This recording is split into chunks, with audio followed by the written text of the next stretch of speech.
검찰에서 수사 기능을 떼어내는 검찰개혁안에는 국가수사위원회 신설도 포함되어 있습니다. 검찰이 직접 수사 기능은 중수청이 가져가고 수사권 조정과 감독 권한은 바로 이 국가수사위원회에 맡긴다는 구상인데요.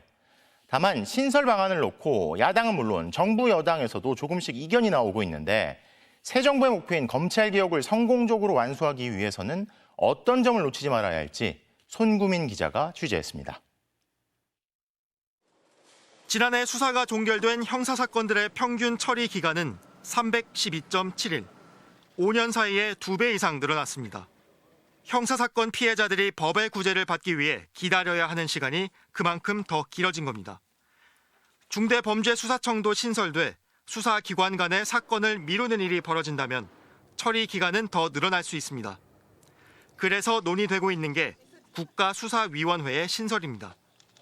경찰과 공수처, 중수청 사이에 수사권 다툼이 벌어지면 국수위가 이를 조정하는 지휘부 역할을 함으로써 수사 지연을 막는다는 겁니다. 수사가 빈약하거나 공정성에 문제가 있을 경우 수사 자료와 담당자를 조사해 수사를 감시하는 역할도 할 수 있습니다. 국수의 기능은 정확하게 하면 수사기관에 대한 통제를 어느 정도 할 거냐, 이게 핵심이기 때문에. 하지만 우려도 존재합니다.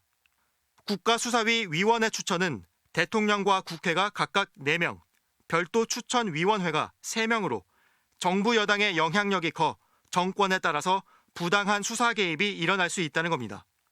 현재 추진안에선 수사 담당자가 국수위의 조사 요구에 불응하면 과태료를 부과하고 고발도 할 수 있지만 국수위에 대해선 수사 중인 사건에 부당하게 개입해선 안 된다는 추상적인 제한만 있는 상황입니다.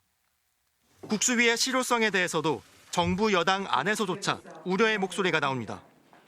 이미 국가수사본부가 사건을 전국 경찰에 배분하고 있는 상황에서 옥상옥이 될 수 있고 수많은 불송치 사건을 국수위가 일일이 심사한다는 건 현실성이 떨어진다는 지적입니다.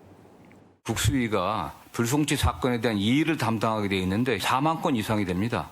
독립된 행정위원회가 이 사건 4만 건 이상을 다룬다는 것은 물리적으로 불가능하기 때문에 이런 정부 여당은 추석 전까지 먼저 검찰청 해체 법안을 통과시키고 내년 9월까지 세부안을 마련한다는 계획.